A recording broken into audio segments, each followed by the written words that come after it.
ব্যর্থতায় স্বীকার করে আমাদেরকে দায়িত্ব প্রদান করেন। আমরা হরমুজ প্রণালী থেকে বাংলাদেশের তেলবাহী জাহাজ মুক্ত করে বাংলাদেশের জ্বালানি সংকট নিরসনে ভূমিকা পালন করতে প্রস্তুত হয়েছে।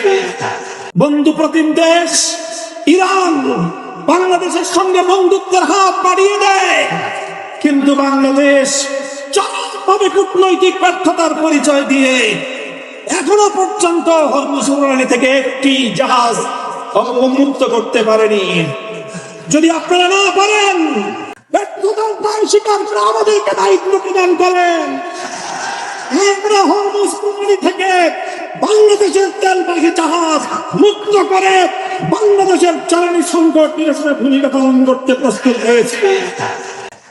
আপনারা কি করবেন, কি করছেন?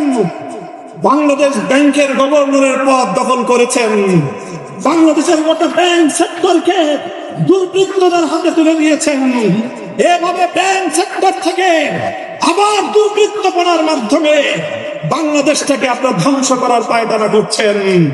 আপনারা দুর্নীতি দমন কমিশন থেকে বিচার বিভাগ পর্যন্ত রাষ্ট্রীয় প্রতিটি প্রতিষ্ঠানকে দলীয়করণ করার পায়তারা করছেন।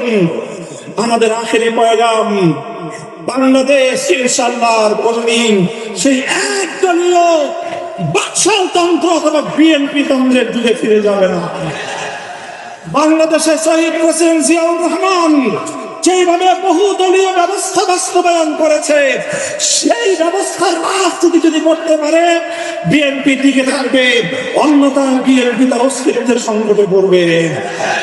সংগ্রামী সাথী ও বন্ধুগণ, আমাদের আখেরি পয়গাম, যেভাবে গত দুদিন ধরে বাংলাদেশের বিভিন্ন শিক্ষাঙ্গনগুলোতে, ঢাকা বিশ্ববিদ্যালয় সহ বিভিন্ন শিক্ষাঙ্গনগুলোতে অস্ত্রের খঞ্জন মিশ্রণ করেছেন, স্থানীয় ছাত্র নেতৃবৃন্দের উপর যেভাবে ছাত্রলীগের হেলমেট লীগের মতো ভূমিকায় অবতীর্ণ হয়েছে, এই ধারা যদি অব্যাহত থাকে, এর দায় সম্পূর্ণ সরকারকে গঠন করতে হবে।